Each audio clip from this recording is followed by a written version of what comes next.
पुराने जमाने की अरेंज और नए जमाने की लव मैरिज। अरे चलो भाई, अगर सारी तैयारियां हो गई हैं तो समय से हमें गांव भी पहुंचना है। सारे रिश्तेदार बैठ गए हैं ना बस में, और सामान वो भी रख लिया है ना याद से, सारा कुछ छूटा तो नहीं।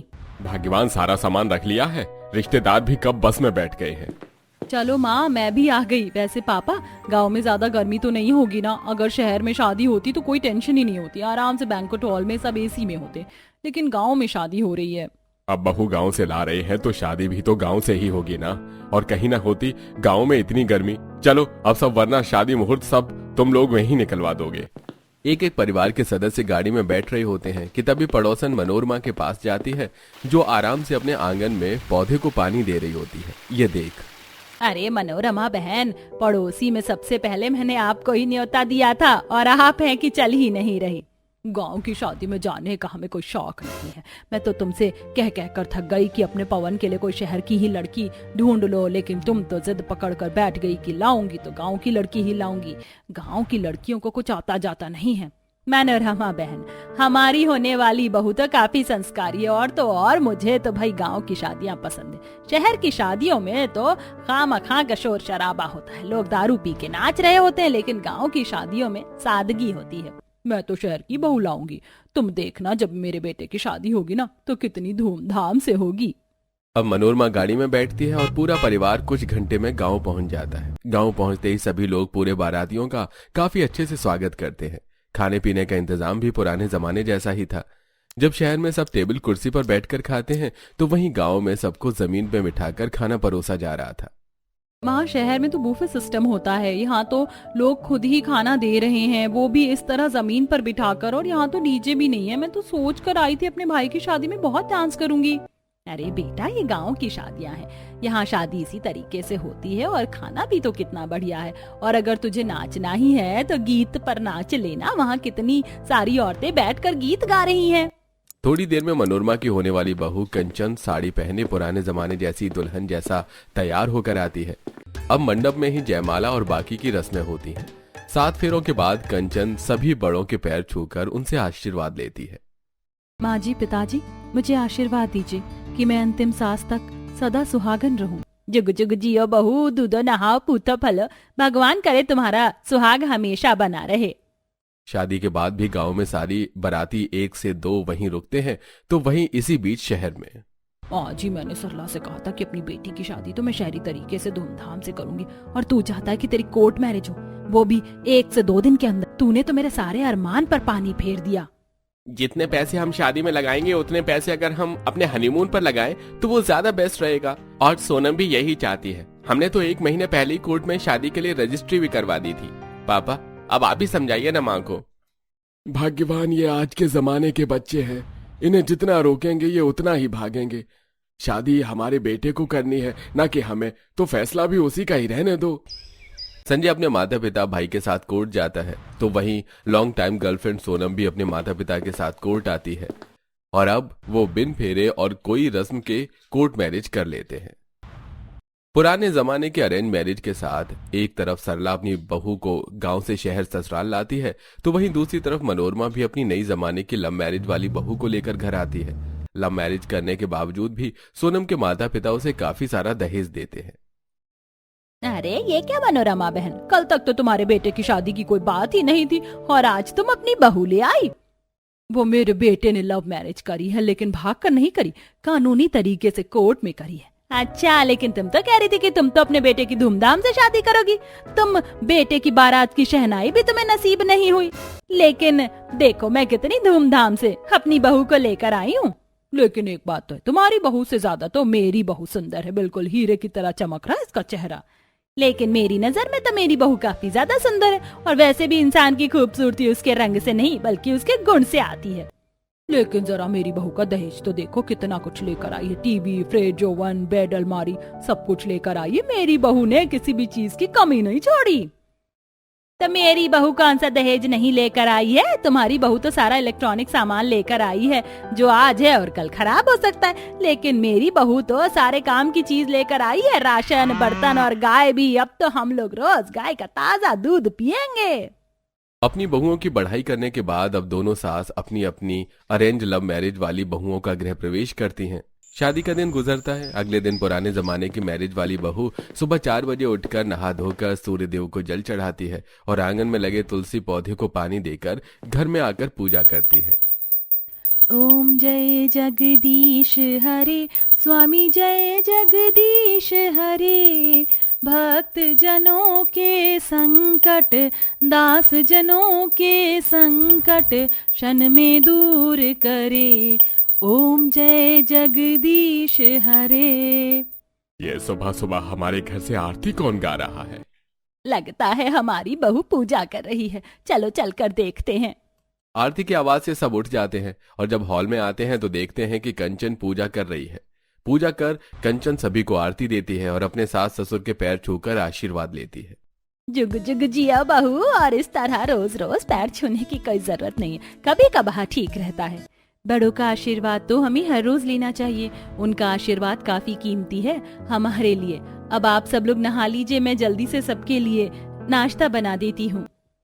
कंचन अपने गांव के देसी तरीके से सबके लिए नाश्ते में कई तरह के पकवान बनाती है।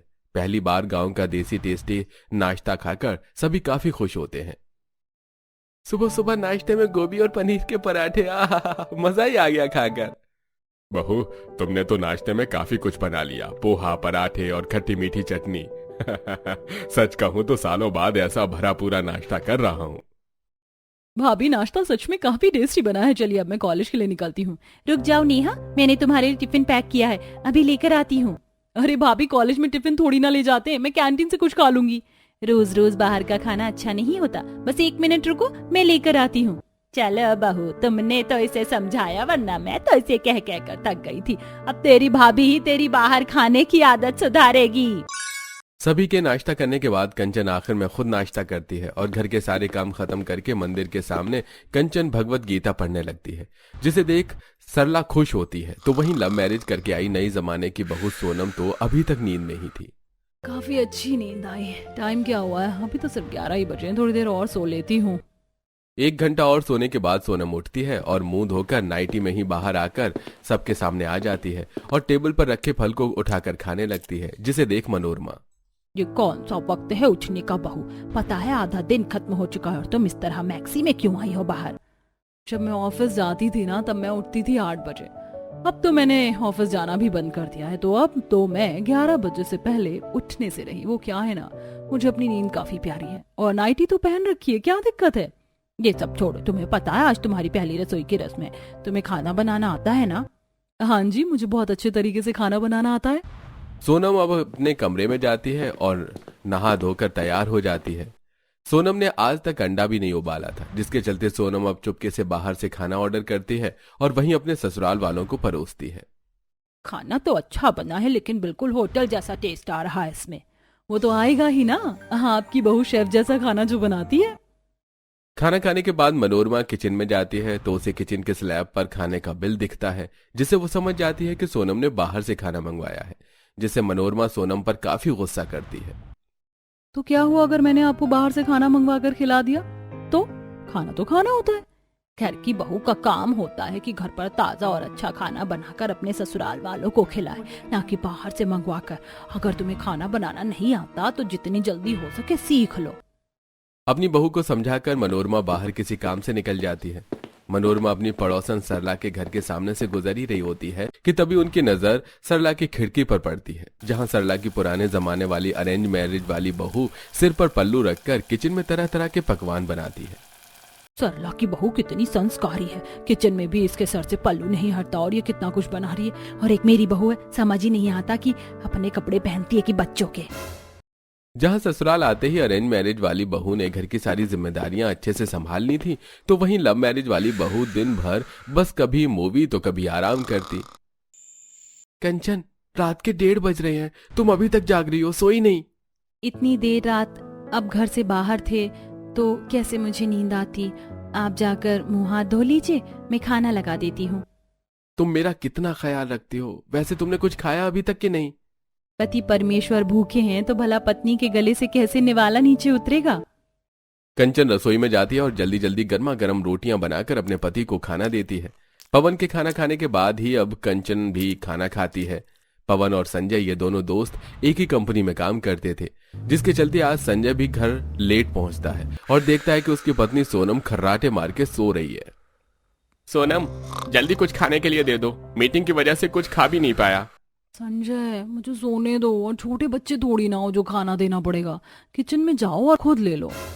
सोनम की बात संजय को थोड़ा बुरी लगती है और जब वो किचन में जाता है तो देखता है कि कुछ भी नहीं है और अब बेचारा संजय पानी पीकर खाली पेट ही सो जाता है। घर की जिम्मेदारियों के साथ साथ कंचन अपने पति का भी काफी ध्यान रखती थी। पुराने जमाने की औरतों की तरह ही कंचन को भी यही सोच थी कि उसका पति उसके लिए परमेश्वर है। तुम सुबह से शाम तक कितना काम करती हो और अब मेरे पैरों की मालिश कर रही हो। मैं ठीक हूँ, रहने दो। अरे मैं तो घर में ही रहकर थोड़ा बहुत काम करती हूँ, लेकिन आप तो बाहर जाते हैं, कितना चलना फिरना होता होगा आपका। हफ्ते भर में 1-2 बार पैरों की मालिश तो करवा ही लेनी चाहिए। छत पर बैठ कंचन अपने पति के पैरों की मालिश कर रही होती है। तभी लव मैरिज वाली सोनम भी अपनी छत पर आती है और ये देखकर, तुम्हारा और मेरा गृह प्रवेश साथ ही हुआ था ना, और तुम तो दहेज में गायें भी लेकर आई थी। मैं तो उसी दिन समझ गई थी कि तुम किस टाइप की लड़की हो। इस तरह कोई अपने हस्बैंड के पैरों की मालिश करता है क्या? तुम जैसी लड़कियों की वजह से ही कई सारी लड़कियां अपने पति के आगे दबकर रहती हैं। अपने पति का ख्याल रखना कोई बुरा काम तो नहीं है, और जब हम बीमार होते हैं तो हमारे पति भी हमारा कितना ख्याल रखते हैं। मुझे तो इसमें कोई बुराई नहीं लगती। सोनम मुंह बनाकर नीचे आ जाती है और अब तैयार होकर पार्टी के लिए जाने लगती है कि तभी, आज मेरी तबीयत कुछ ठीक नहीं लग रही है। बाकी लोग भी बाहर गए हैं। क्या आज तुम मेरे साथ घर पर ही रुक जाओगी? तुम्हारे थोड़े से सर दर्द के लिए मैं इतनी बड़ी पार्टी तो नहीं छोड़ सकती, समझे? मेडिसिन दे देती हूँ, खा लो और सो जाओ, आराम मिल जाएगा। संजय ने भले ही लव मैरिज की हो, लेकिन शादी के बाद सोनम संजय का जरा भी ध्यान नहीं रखती थी। जहां अरेंज मैरिज वाली बहू अपने पति की छोटी छोटी चीजों को संभालती और ख्याल रखती, तो वहीं सोनम को तो इससे कोई मतलब ही नहीं था। कुछ दिन और गुजर जाते हैं। मनोरमा अपनी बालकनी से देखती है कि कैसे उसकी पड़ोसन की पुराने जमाने वाली अरेंज मैरिज वाली बहू आंगन की धुलाई कर रही है और फिर अपनी सास के सिर की मालिश कर रही है। ये देख मनोरमा जब सोनम के कमरे में जाती है तो देखती है कि सोनम का पूरा कमरा बिखरा हुआ है। सोनम बहू, ये सब क्या तरीका है तेरा? पूरा कमरा बिखरा हुआ है, कोई चीज अपनी जगह पर नहीं है। अरे पड़ोस वाली कंचन से कुछ सीख ले। सुबह 5 बजे उठती है, वो घर के सारे काम काज करती है, सबका कितना ख्याल रखती है। और अभी देख कर आ रही हूँ अपनी सास की सर की मालिश कर रही है, लेकिन तूने तो आज तक मुझे चाय भी बनाकर नहीं दी। कितनी बार बोलती हूँ कि रसोई में मेरे साथ चल और कुछ बनाना सीख ले, लेकिन तेरे हाथ से तो फोन ही नहीं छूटता। माँ जी तो क्या हुआ, वैसे भी वो गाँव की गवार है, उसको ये सारे काम शोभा देते हैं, मुझे नहीं। तेरी हरकतों को देखकर लग ही रहा है कि मैं भी सरला की तरह गांव की पुराने जमाने वाली बहू को ही ले आती। कम से कम तेरी ऐसी बातें सुनने को नहीं मिलती। घर के साथ साथ कंचन बाहर वालों की भी काफी इज्जत करती थी। आस पड़ोस से गुजरते हुए कंचन हर किसी बड़े के पैर छूती, तो वहीं सोनम तो किसी को नमस्ते करना भी जरूरी नहीं समझती। मोहल्ले में भी हर कोई कंचन को काफी पसंद करता था। क्या बात है पवन भाई, जब से शादी हुई है हर दिन टिफिन में कुछ नया आता है। और हाँ, कुछ दिनों से देख रहा हूँ आजकल बड़ा टीका लगा कर आने लगे हो। अब क्या करें, तुम्हारी भाभी प्यार ही इतना करती हैं। हर रोज घर से निकलने से पहले टीका लगाना और मेरे पैर छूना जैसे उनकी जिंदगी बन गई है। बहुत ख्याल रखती है वो मेरा, बहुत खुश नसीब हूं मैं। वैसे संजय, कुछ दिनों से देख रहा हूँ तू बाहर से ही खाना ऑर्डर कर रहा है, क्यों? अरे वो तुम्हारी भाभी की तबीयत थोड़ी खराब है ना, इसलिए। अब संजय क्या ही बताता पवन को। उसकी बीवी उसे खाना देना तो दूर, पानी तक भी नहीं पूछती है। रोज रोज की अपनी पत्नी की इन हरकतों को देखकर संजय सोनम अब हर दिन झगड़ा करने लगे थे। मुझे लगा लव मैरिज करी है तो मेरी पत्नी मेरा काफी ध्यान रखेगी, लेकिन यहाँ तो तुम्हें मेरी बिल्कुल परवाह ही नहीं है। अरे पवन की बीवी को देखा है, वो पवन को अपना पति नहीं बल्कि परमेश्वर मानती है, लेकिन तुम तो मुझे अपना ठीक से पति तक नहीं मानती। पति नहीं मानती तो मांग में सिंदूर और गले में मंगलसूत्र पहनकर क्यों घूमती मैं? आज के जमाने में जिसके लिए जितना करो ना उतना ही कम है। सोनम और संजय के बीच की दूरियां अब धीरे धीरे बढ़ने लगी थी। ऐसे ही 2 दिन 4 दिन गुजर जाते हैं और आज संजय के दोस्त लंच पर घर आते हैं, जहां सोनम उन्हें खाना देने की बजाय सैंडविच और मैगी वगैरह देती है, जिसे देख, अरे तूने भाभी को बताया नहीं कि 10 साल के बच्चे नहीं तेरे दोस्त आ रहे हैं। अरे भाभी ने तो बिल्कुल बच्चे जैसा खाना दिया है। अरे और नहीं तो क्या, वैसे हम सोच रहे हैं कि पवन के घर भी हो आते हैं, बगल में ही तो है ना उसका घर, कम से कम अच्छा खाना तो मिल जाएगा। अपने दोस्तों की बात सुनकर संजय को काफी गुस्सा आता है। तो वहीं इस बार सोनम को भी थोड़ा बुरा लगता है और एक बार फिर संजय सोनम की लड़ाई शुरू हो जाती है और इस बार बात तलाक तक आ जाती है। अच्छा, तो अब तुम मुझे तलाक दोगे? कभी सोचा नहीं था कि ये नौबत भी आ जाएगी, लेकिन जिस तरह की तुम्हारी हरकतें हैं ना, शायद अब मुझे ये कदम उठाना ही पड़ेगा। संजय अब सोनम से थोड़ा उखड़ा उखड़ा रहने लगा था, जिससे सोनम उदास होती है। अब वो अपने मन बहलाने के लिए जब कंचन के घर आती है तो देखती है कि अरे कंचन, बच्चा नहीं हूं मैं जो तुम मुझे अपने हाथों से खिला रही हो। आपने ही तो कहा था कि आप ऑफिस का जरूरी काम कर रहे हैं, इसलिए मैं आपको अपने हाथ से खिला रही हूँ, जिससे आप काम भी करते रहेंगे। कंचन और पवन के बीच इतना प्यार देख सोनम को अच्छा लगता है, तो वहीं अपने रिश्ते को देख वो दुखी होते हैं। ऐसे कुछ दिन और गुजर जाते हैं। अरे कंचन, आजा, आज मैं तेरे सर की मालिश करती हूँ। कंचन की सास को देखकर जब सोनम अपनी सास को ढूंढते हुए किचन में जाती है तो देखती है कि क्या किस्मत पाई है मैंने, बहू के होते हुए भी इतनी गर्मी में खुद खाना बनाना पड़ रहा है। सब्जी बनाते बनाते ही मेरा सर घूम गया। अब रोटी तो लगता है बाहर से ही मंगवानी पड़ेगी। अपने ससुराल वालों को हर छोटी बड़ी चीज के लिए इस तरह परेशान होता देख सोनम को काफी बुरा लगता है। तो वहीं सोनम जब भी संजय से बात करने की कोशिश करती है, या तो कमरे से बाहर चला जाता है या उसे कोई जवाब ही नहीं देता। हर रोज बाहर का खाना खाकर अब पवन की तबीयत भी काफी खराब रहने लगी थी। हे भगवान, मेरे बेटे के पेट में कितना दर्द हो रहा है जी, जल्दी से एम्बुलेंस को कॉल करिए ना। माँ, बहुत दर्द हो रहा है, ऐसा लग रहा है कि पेट में हजारों सुई एक साथ चुभ रही हैं। बस थोड़ी देर और बेटा, एम्बुलेंस आने वाली है। हॉस्पिटल जाने के बाद डॉक्टर के चेकअप करने पर सबको पता चलता है कि हर रोज बाहर का खाना खाने की वजह से पवन को फूड पॉइजनिंग हो गई है। ये देख सोनम को काफी दुख होता है और अब ऐसे ही 1-2 दिन निकल जाते हैं। सभी हॉल में बैठे होते हैं कि तभी हमेशा जीन्स टॉप वेस्टर्न ड्रेस पहनने वाली सोनम पहली बार सूट पहनकर और हाथों में पुलाव का बर्तन लिए आती है, जिसे देख तेरी तबीयत तो ठीक है ना बहू, तूने आज सूट कैसे पहन लिया? और ये पुलाव? अरे बाहर का खाना खा खा कर मेरे बेटे की इतनी तबीयत खराब होगी, लेकिन फिर भी तू बाहर का ही खाना लेकर आई है। तुझे क्या अपने पति की सेहत की जरा भी परवाह नहीं है? ये पुलाव मैंने बाहर से नहीं मंगवाया बल्कि खुद बनाया। आप चाहे तो रसोई में जाकर देख सकती हैं, सारा सामान अभी फैला हुआ है। पवन, मुझे माफ कर दीजिए। शादी से पहले मैंने आपसे कितने वादे किए थे कि मैं आपका हमेशा ख्याल रखूंगी, आपको कोई प्रॉब्लम नहीं होने दूंगी, लेकिन शादी के बाद मैं अपने सारे वादे भूल गई। मेरी वजह से उस दिन आपके दोस्तों ने आपका कितना मजाक उड़ाया, आपको कितनी प्रॉब्लम हुई, उसके लिए मुझे माफ कर दीजिए। अब मैं भी कंचन जैसी ही एक सर्वगुण संपन्न बहू बनूंगी। सोनम बहू, सर्वगुण संपन्न होना हमेशा जरूरी नहीं होता। हम तो बस इतना चाहते हैं कि शादी के बाद की तुम अपनी सारी जिम्मेदारियां संभालो और अपने पति का ध्यान रखो। सोनम, मैंने कभी नहीं चाहा कि तुम पूरी तरह से परफेक्ट हो जाओ, क्योंकि मैं जानता हूँ कोई भी परफेक्ट नहीं होता। मैं तो बस इतना चाहता हूँ कि तुम अपनी रिस्पॉन्सिबिलिटी अच्छे से निभाओ और मेरी चीजों को समझो। और अब तुम्हें अपनी गलती का एहसास हो गया है, तो हम में से कोई भी तुमसे नाराज नहीं है। सभी सोनम को माफ कर देते हैं और अब सोनम धीरे धीरे अपनी शादीशुदा जिंदगी की सारी जिम्मेदारियां निभाती है और ऐसे पुराने और नए जमाने की बहुएं खुशी खुशी रहने लगती हैं।